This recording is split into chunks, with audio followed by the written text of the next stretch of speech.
I like your, was that a mortar round back there behind the flag?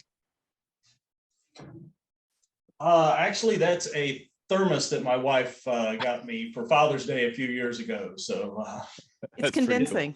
It it is. has been known to travel to a few faster classes with me.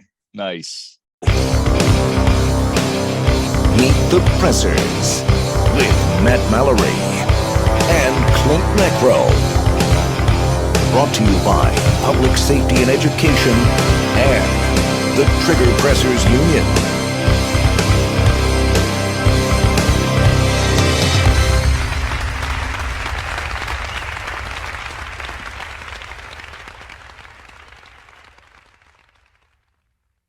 This episode is brought to you by Mantis. Mantis X helps shooters suck less. Next Level Training, the makers of the CERT pistol. Mike Hughes and Britt Lentz are rock stars, and you can be too if you train with a CERT. TheGunfood.com, your online source for ammunition. Mountain Man Medical, the right medical training and gear should be accessible to every American. Meet the Pressers is also generously supported by other fine companies, ranges, and our Patreon members. Thank you. Hello, this is Meet the Pressers. I'm Matt Mallory, and this is my awesome new guest co-host, Cheryl Todd. We have a very special guest today, Joe Eaton from Faster Save Lives. Joe, tell the viewers and listeners a little bit about yourself, what your claim to fame, what you do, and what's your passion. Certainly. I'm Joe Eaton. I volunteer as the program director for the Faster Saves Lives program. It is a program ran by the Buckeye Firearms Foundation, which we're based in Ohio, specifically to provide schools that are looking to enhance their safety and security programs by having armed staff or even armed SROs in the building. So as a Second Amendment educational charity, our focus has always been on firearm safety. So getting our teachers access to the absolute best training that we can is a top priority ever since Sandy Hook. We ran the program for over 10 years now, and it continues to grow more and more every single day. That's awesome. Do you find it's harder now to get into schools to convince them that this is a viable option to keep the kids safe? Is it becoming harder and harder? I like the way you phrased that, because actually I'm going to answer it both ways.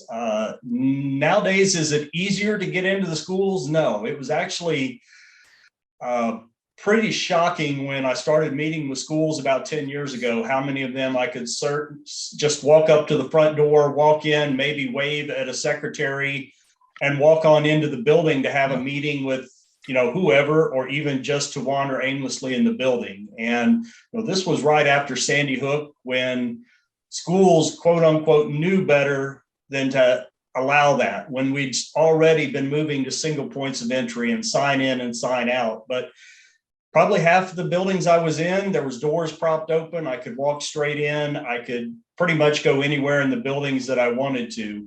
The good news is 10 years later, that very seldom happens. So there is a lot of noticeable progress by schools.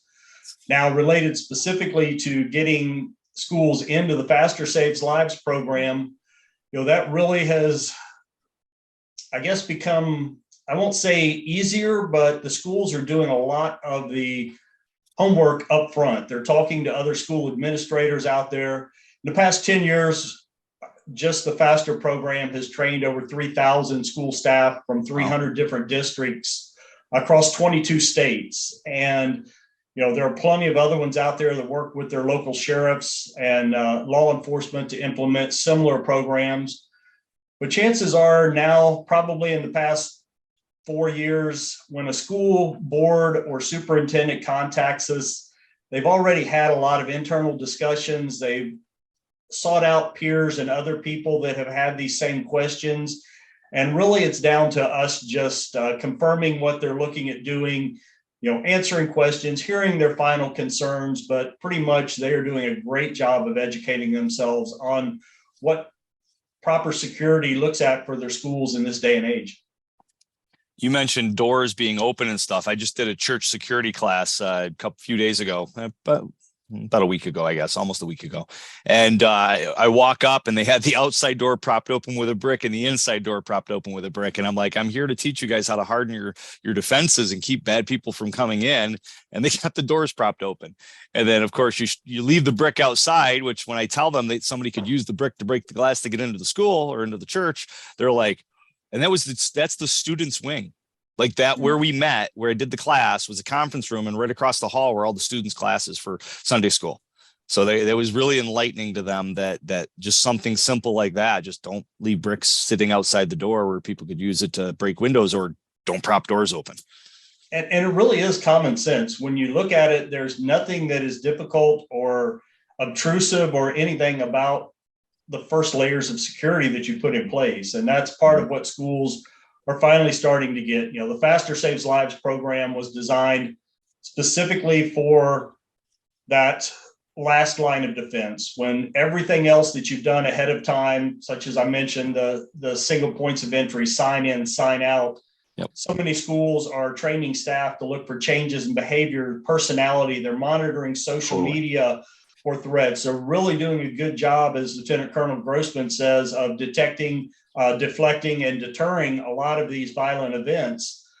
But again, they have to look at it such as Sandy Hook had every single one of those things in place, and it all went out the window when somebody shot the glass out of the front door, walked through and started murdering staff and students. And you know, that is something that schools have to look at, and they have to be prepared for it also. And they get it now more so than they did before. You know, it was going back 10 years when we started, it would really eye-opening to me that we would sit down and have these discussions with schools and school boards, and every other emergency they had a plan in place for, they had procedures, they had it all thought out except for violence. And it was really bizarre because that seemed to be the one thing that they were comfortable saying, we don't want to have to handle that, we're going to wait on outside help. And you know, I'd simply ask them, you know, if you've got a swimming pool and a kid falls in the swimming pool, is your plan to dial 911 and stand around and wait? And, you know, that's absurd. You jump in the pool, you pull the kid out, you've already trained all the staff on CPR. And then when the professionals get there, you transfer them a patient instead of a victim. And it's got to be the same plan for violence. And they slowly are starting to get that. Unfortunately, the failures at Parkland and now at Uvalde have really driven home the fact that, you know, the school staff are the first responders and they've got to address it that way. And we're happy to help them do that. I'll use an analogy with churches. I'll say, you know, if you're in church and you're talking to every Sunday, somebody walks in like, hey, how are you, Bob? Oh, blessed and highly favored. And then that one Sunday, Bob walks in and goes, screw you. And he's just totally out of the norm and not normal. Then something's wrong. Something happened. And we are all one bad situation from losing our marbles, from going cuckoo.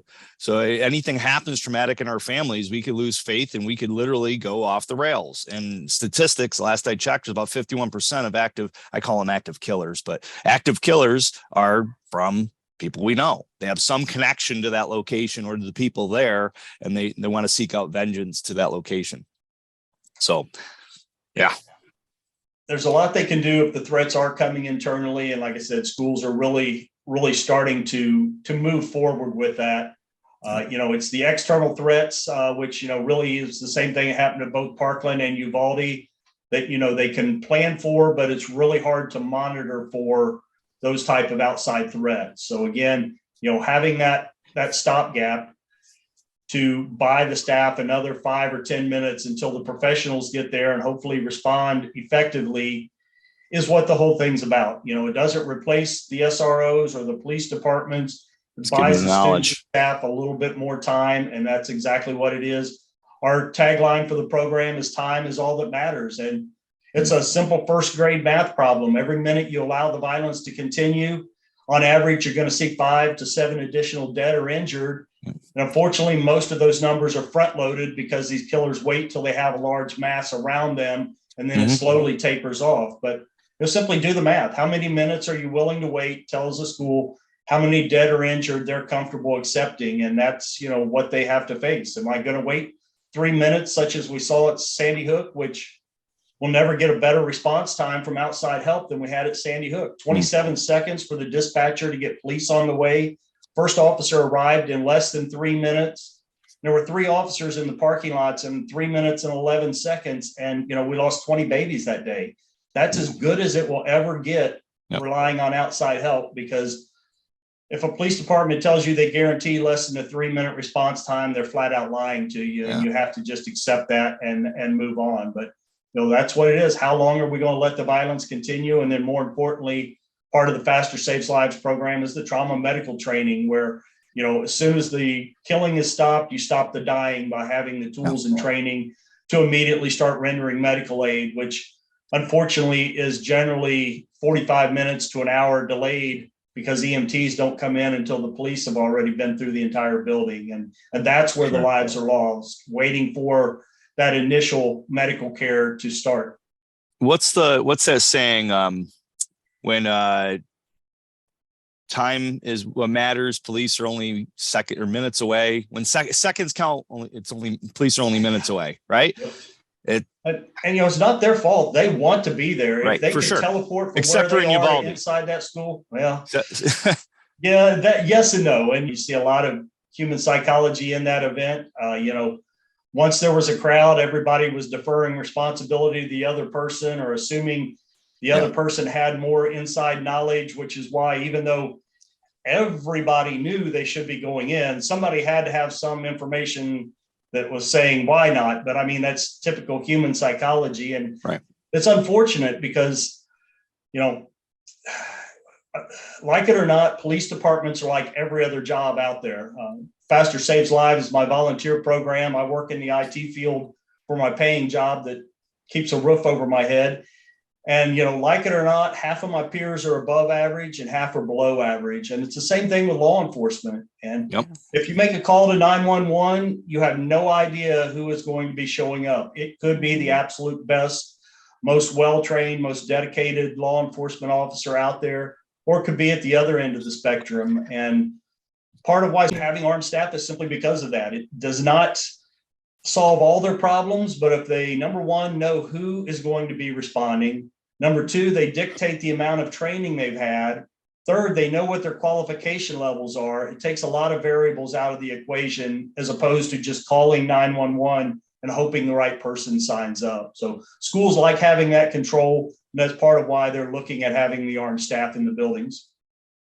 Absolutely. Well, hey, Joe, so good to see you again and talk with you again. I have had the absolute honor of training with you and your other trainers in Ohio. I've taken the level 1 and the level 2 courses, and they are nothing short of life-changing, because your eyes are opened to situational awareness that we don't know what we don't know until we know it. And there's a saying that they use over there in Ohio that's so true, is that the body won't go where the mind, I always say it backwards because it's true either way. The body won't go where the mind hasn't been, and the mind maybe won't go where the body hasn't been. So Joe, you straighten me out. Which is the accurate way of saying it?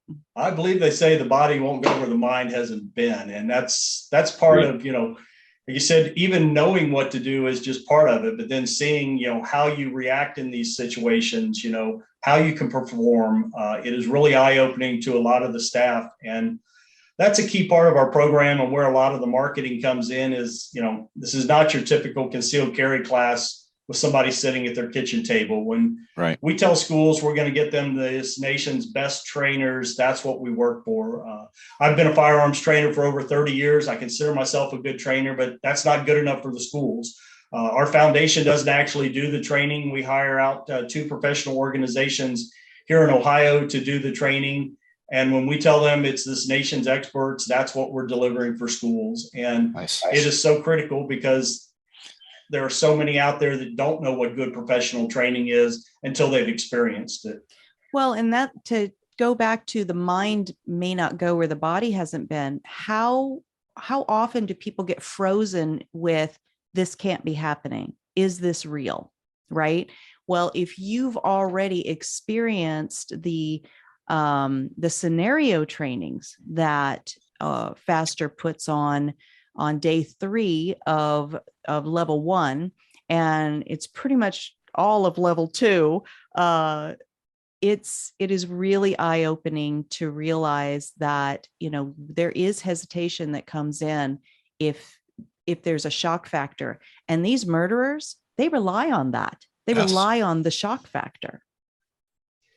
Yeah, there's a lot of things that you really have to experience and see for yourself. And, that normalcy bias that they talk about, you hear it every time there's one of these events. At Virginia Tech, they thought it was construction going on, or somebody beating on a desk, or the shooting down, I think it was at the Waffle House in Tennessee. One of the witnesses said he'd been watching a dishwasher stack up plates and assumed he was hearing the plates fall when it was actually gunshots. But, once you start changing your mindset that, it could be normal to hear gunshots inside a building, you don't automatically go for the inert definitions of these. It's enough to make you pause, and then you can react appropriately.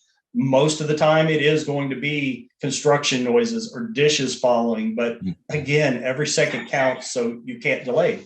That whole denial aspect of it, people have to get past that, because by the time when they're sitting there saying, I can't believe this is happening, or, oh, that's just fireworks, people could be dying. And I always pose it, what if it is fireworks and you jump the gun, no pun intended, right? Big deal.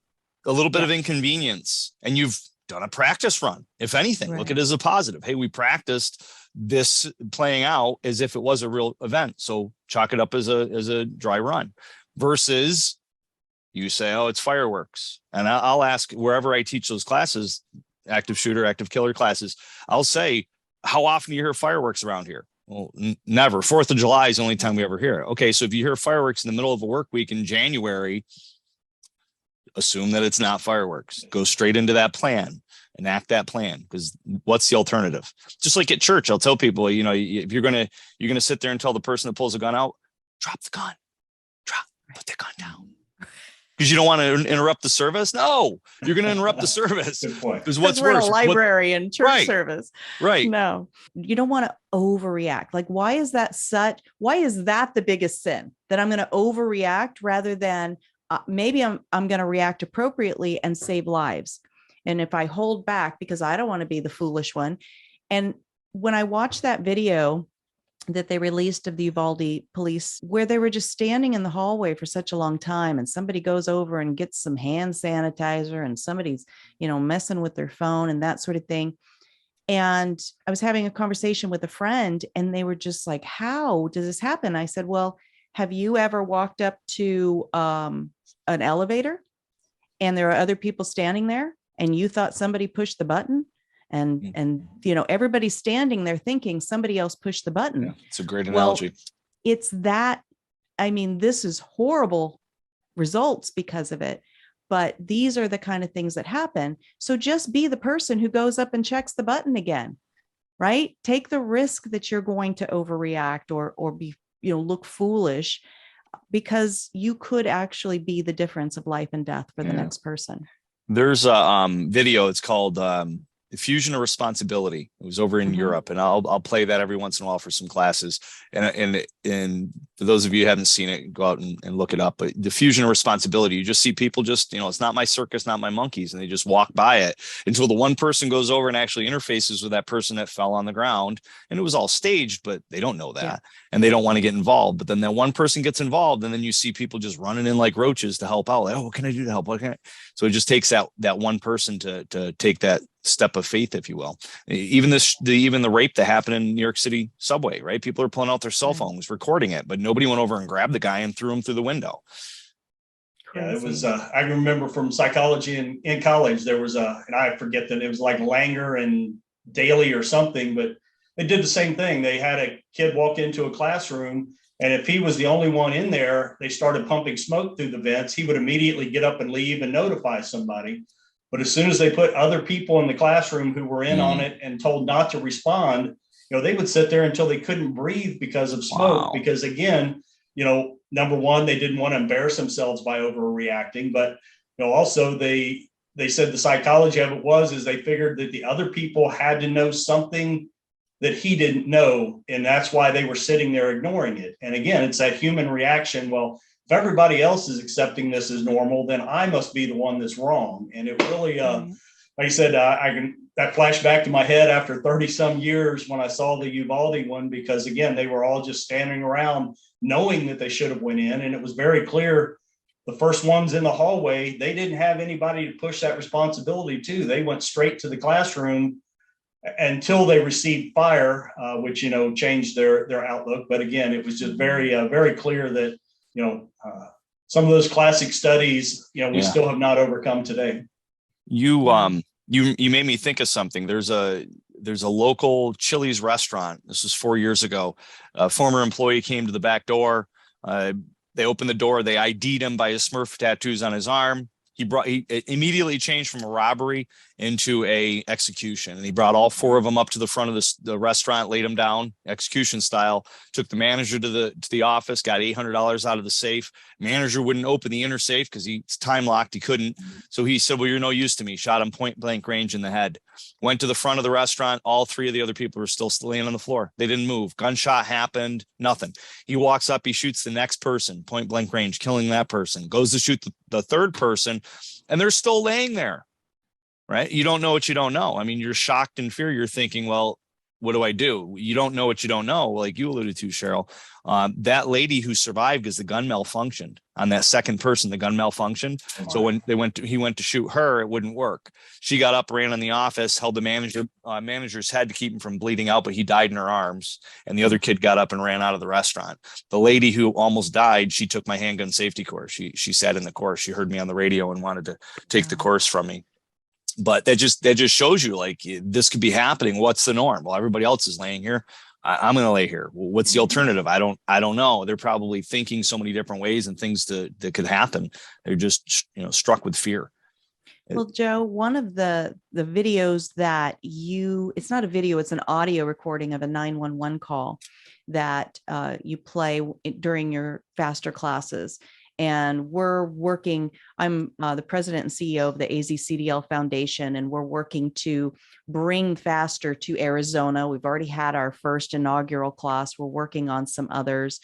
And so we're doing a lot of informational sessions, and we had one just last night. And in the PowerPoint presentation you created for us, you have that audio. And I'm going to let you take a second and describe it for the folks listening today. But it's kind of that same thing. People just do the only thing they know to do. And in this 911 call, they were desperate.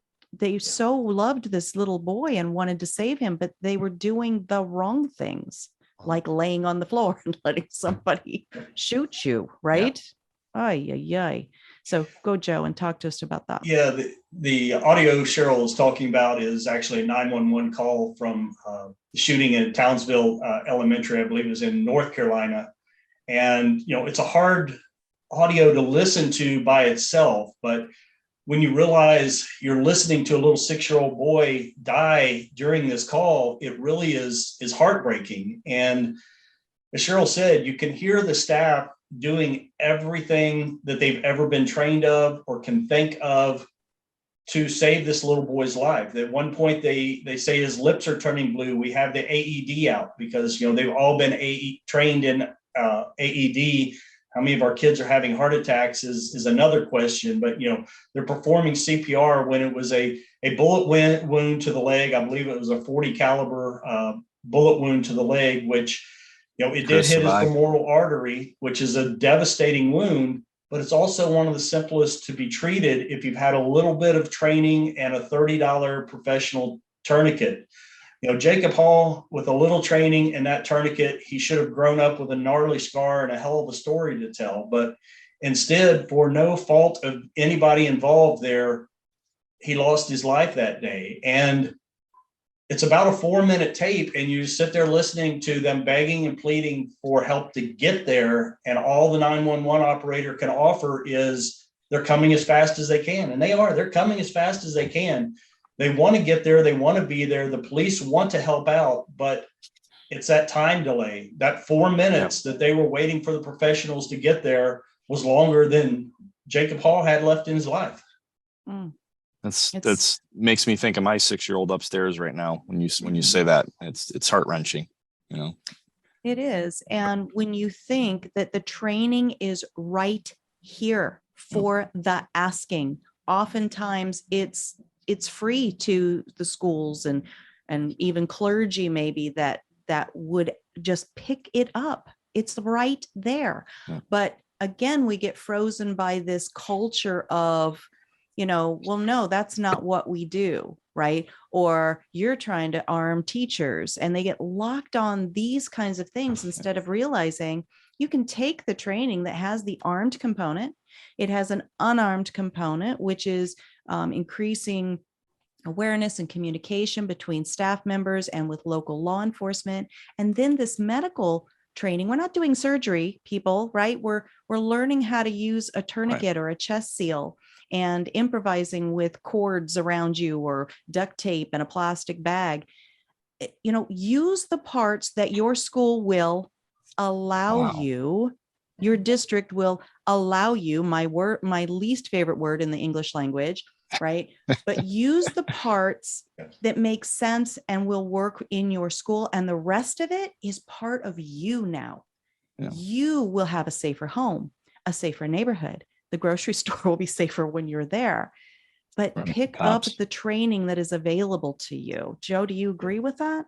Exactly right. I mean, the Faster Saves Lives program is there not for everyone in the school, but for the certain staff. And the one thing I can say for certain is every school building that's out there right now, there are certain staff that no matter what their policy is, no matter what their training, no matter what they've been threatened with, if they hear gunshots in the school, they're going to go stand between a murderer with a rifle and these kids. They're in every building today. And as a society, community, and nation, if they're going to do that, we owe it to them to have a chance of going home to their families at the end of the night. They're willingly going to go give their last few seconds of life to buy these kids a few more minutes. So why not sit them down and say, what are you comfortable with? Are you happy how things are? Do you want the medical training, or do you want the full firearms training? Something so you have a chance of living for the kids instead of dying for the kids. And firearms have to be a part of this to have an effective solution. It's not always needed.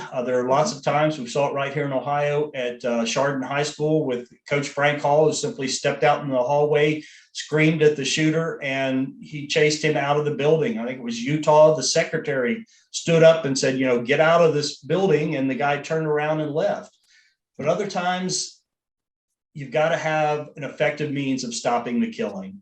Then you've got to have the effective means of stopping the dying, which is the medical training. And over the years, we have had more lives saved using the medical training we've provided in Faster Saves Lives than we have with the firearm side of it. We've only had one person in the program that has had to draw their firearm as part of their duty as a principal at the school. But we have had 2 severe bleeding incidents from school staff that required tourniquet application, and both of those were lives saved. And that's where empowering the school staff, you had mentioned these training, the scenarios at the end of day 3 are so important, because a lot of the staff are stepping way outside of their comfort zone. Probably half of them never even owned a gun until they volunteered to be part of their school's program. And so even by day 3, you can tell a lot of them are still unsure about themselves. How are they going to perform? Is this really going to work? Am I going to make it better, or heaven forbid, make it worse? And it's really empowering when you start seeing the light bulbs come on in their heads when they run these scenarios, when they make the right decisions, when they get the outcomes they're looking for, when they make things better, and when they see themselves saving lives and having the skills and the ability to do it.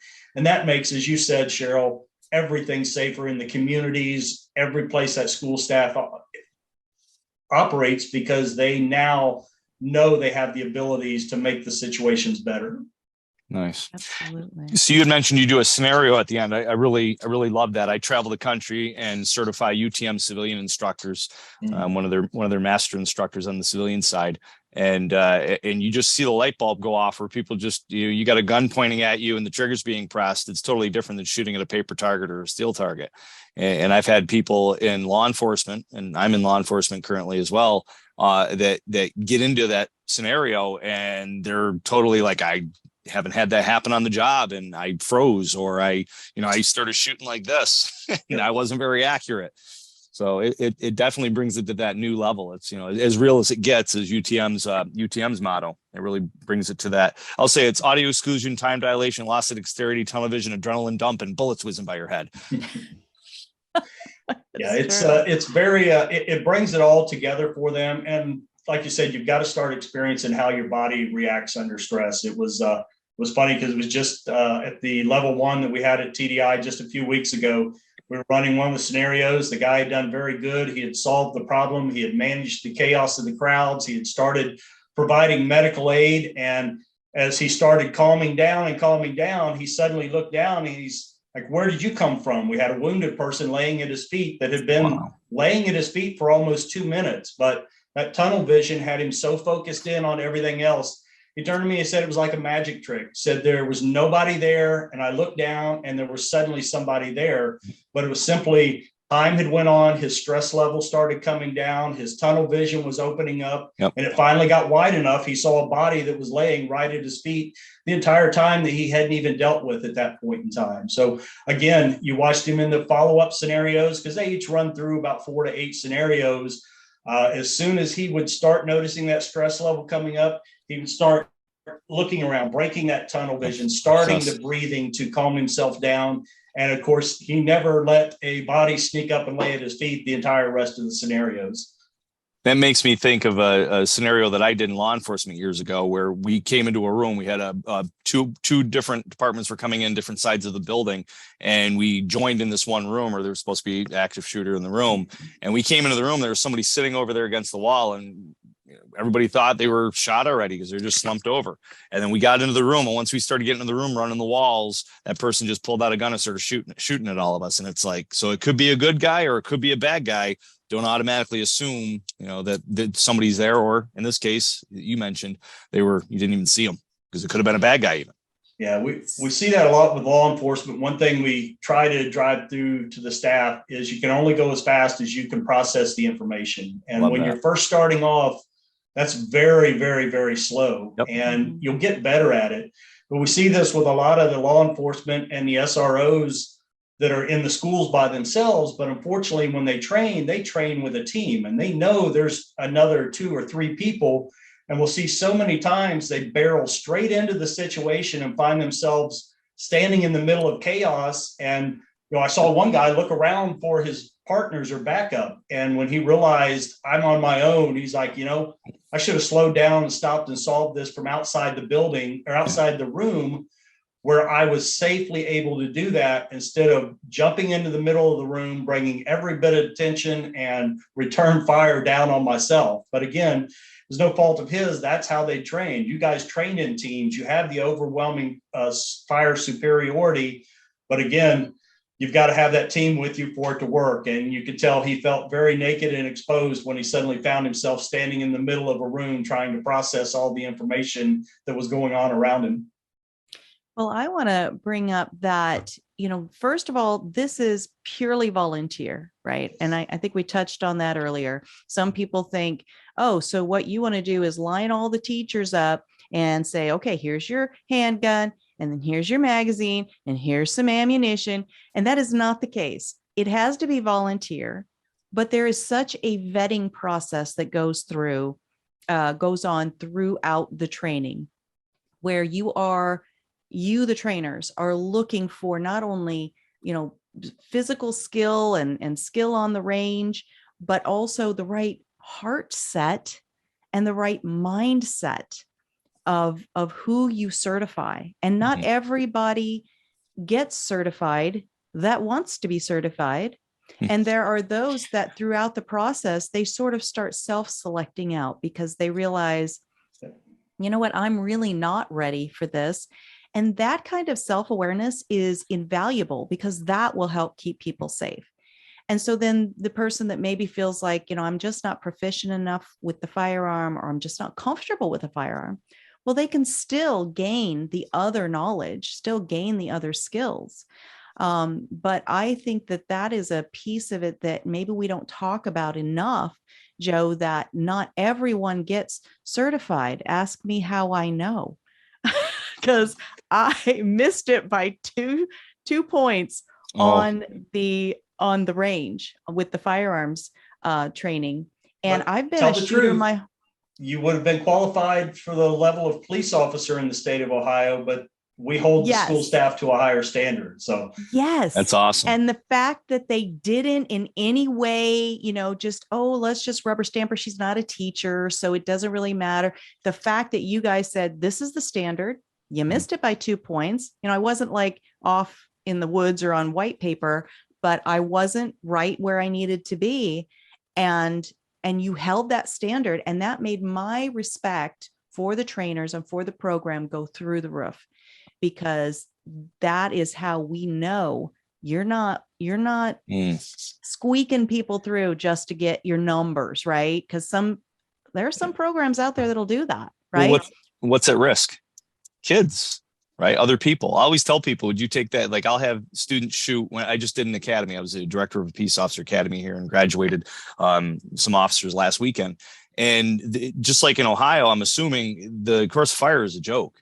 It's 250 points and you can get 175 on it. And you're hitting a target like this furthest out at 25 yards, which 25 yards is really where they do the worst. So what do? After they shoot the course of fire, I bring them out to 50 yards. See how they do.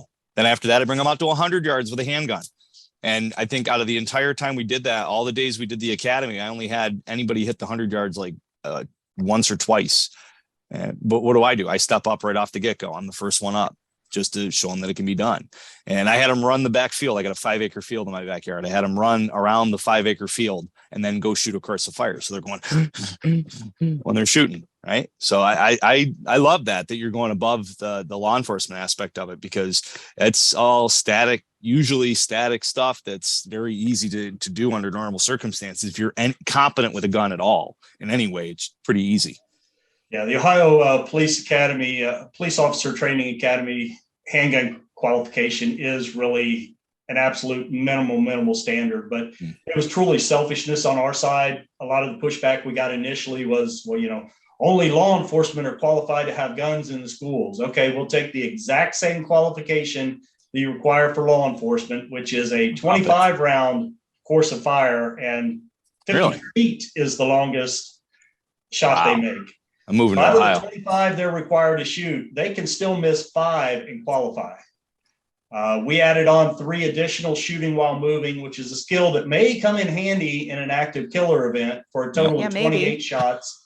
And we only allow them to miss 2 out of the 28. So nice. Police officers can miss 5 out of 25, which we hope to next year push legislation to have our police officers in Ohio qualify at a level that our kindergarten teachers are currently qualifying at. Good for you. Say that's tongue in cheek, but we're going to find a representative that's going to drop that bill for us. Good. Have them sponsor it for sure. It's about saving kids' lives. That's it.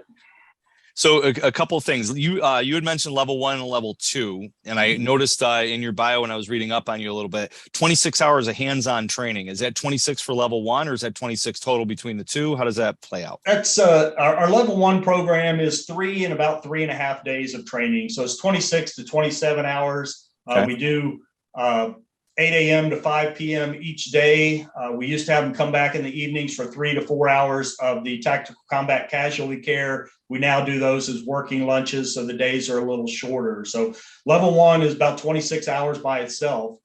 Prior to attending level 1, the staff already have to have their concealed handgun license from the state that they're in, which Ohio is 8 hours of training.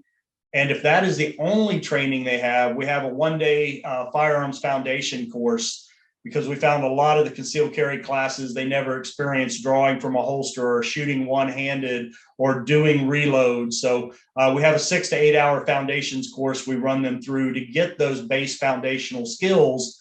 So when they arrive at level 1, we're not starting on, here's the dangerous part of the gun, here's how you put a round in the magazine. Level 2 comes back for another full 3 days. So that's 24 hours. More of the firearms training. We get into some of the partner tactics on that. We do a lot of the live fire shoot houses and scenarios through level 2 also. Nice. And then also for schools that push it onto that, we'll have what we call our level 3, where we actually go into the school district, They're required to bring in their local law enforcement, local EMTs. Any of the staff that are not part of their armed program, we run the full 3-hour medical program for any other staff that want to show up and get the medical training. And then we spend all weekend long working with the local law enforcement, the local EMTs and their armed staff, running scenarios throughout the weekend. And it's really neat because Forrest Stonewald, our one instructor, always explains it like this. He said that first day, it's like you're at the junior high dance. You have all the cops on this side, you have all the teachers on this side, and you can't get them to mingle together. Oh, that's awesome. And so it's really neat by the time you get to the second day, you've got your SWAT guy, full kit and everything, going down the hallway, and you've got the little art teacher following him down on the other side, covering the other side of the hallway. And it's neat to see that type of community dynamics and community building and everybody coming together for the safety of the students. And it's eye-opening too, because the first one we did, some of the EMTs were late showing up in the morning, and they're talking and they're discussing all this going on. Like, all right, what's going on?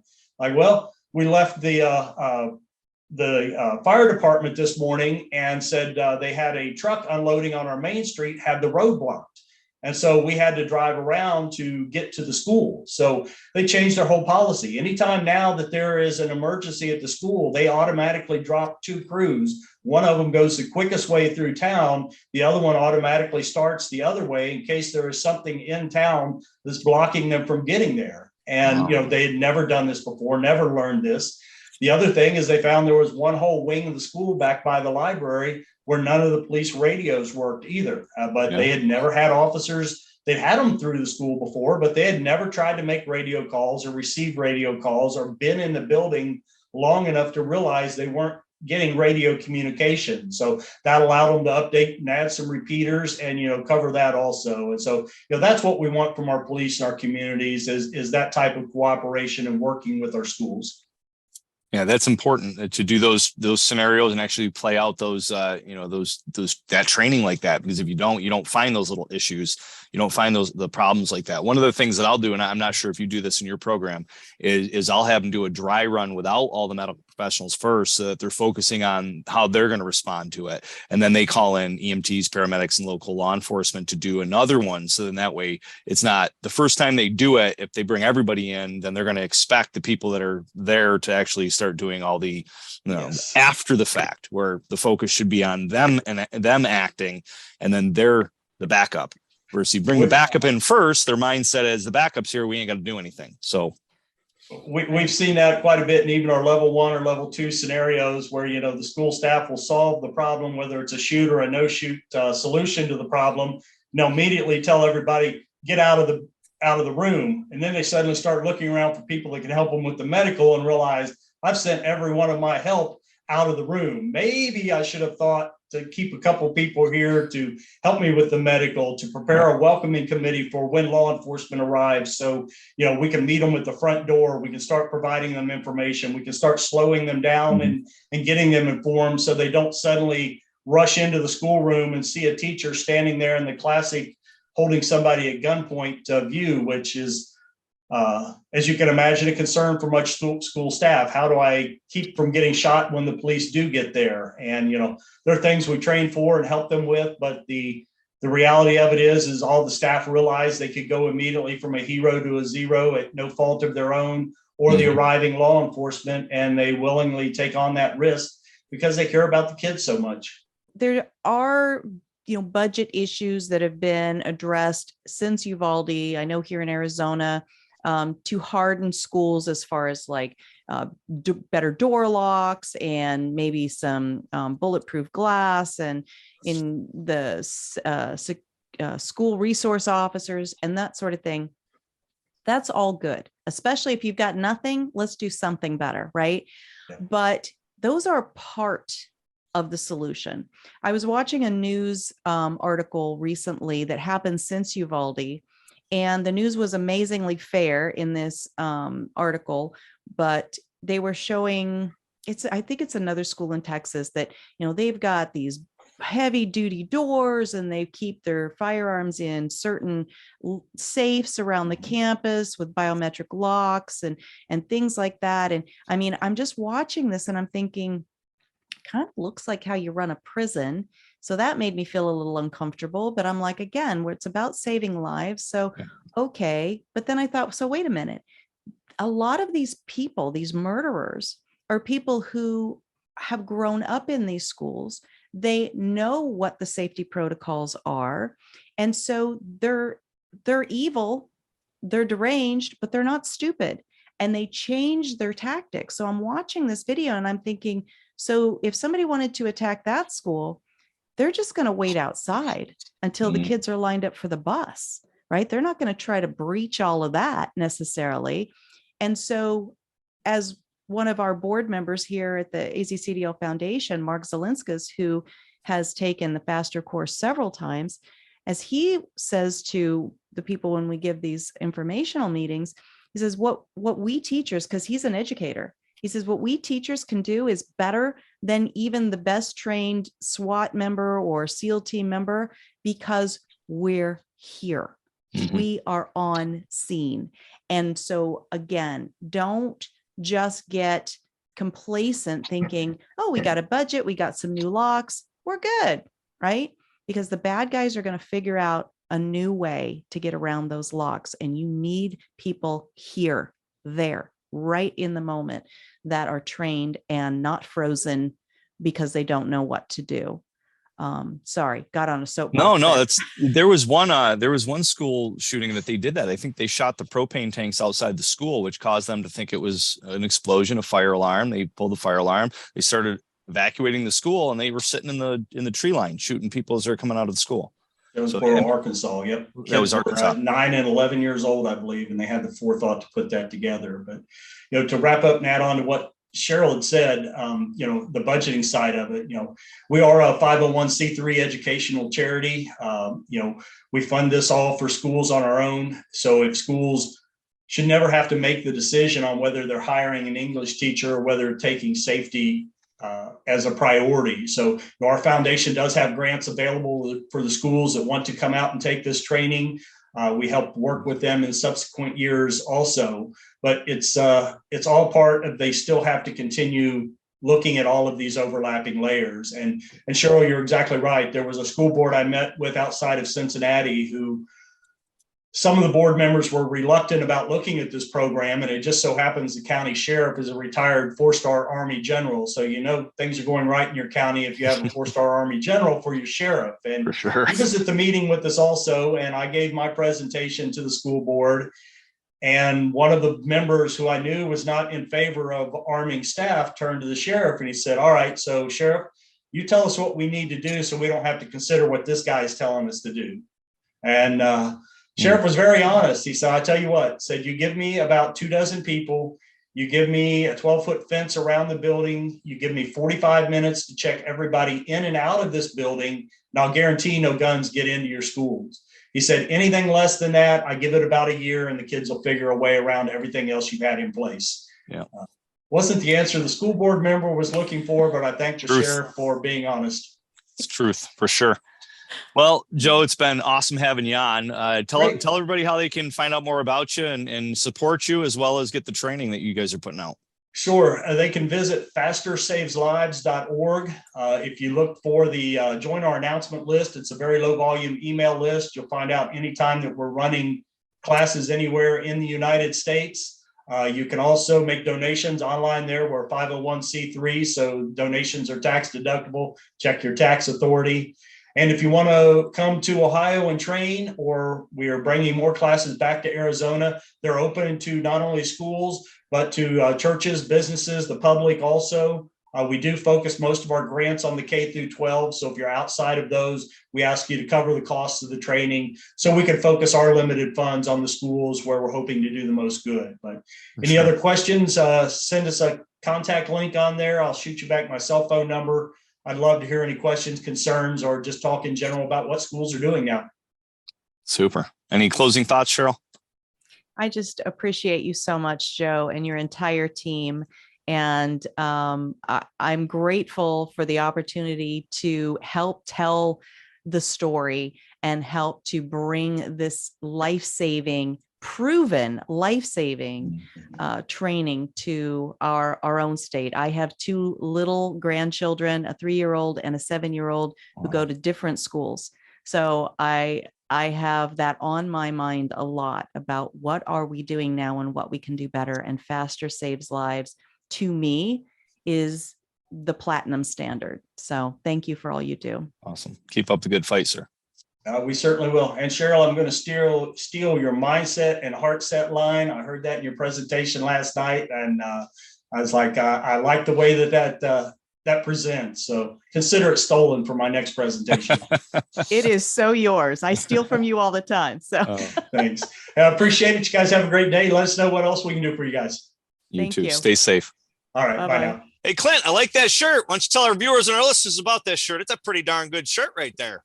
That's a nice shirt. Nice shirt. Actually, this shirt was your idea, was it not? I think it was. Yeah. I do declare. Eclair. I'm hungry. I was say lunchtime. But yes, yeah. I do declare. Well, people can get a shirt just like this if they go on to our Ballistic Inc. Meet the Pressers page. You got it. Yeah, and you can get a shirt like this or the one like you're wearing too. Yep. Yeah, you can sport your Meet the Pressers logoed gear and be the coolest kid on your block. As well as we have Trigger Pressers Union and PS&Ed memorabilia or shirts, merch for you to pick up too. And you'll shoot your eye out, kid. Your other shirt design. Yes, the other shirt design. So it's got Daisy Red Ryder BB gun. I love my fully semi-automatic assault rifle. Don't shoot your eye out. Pick it up.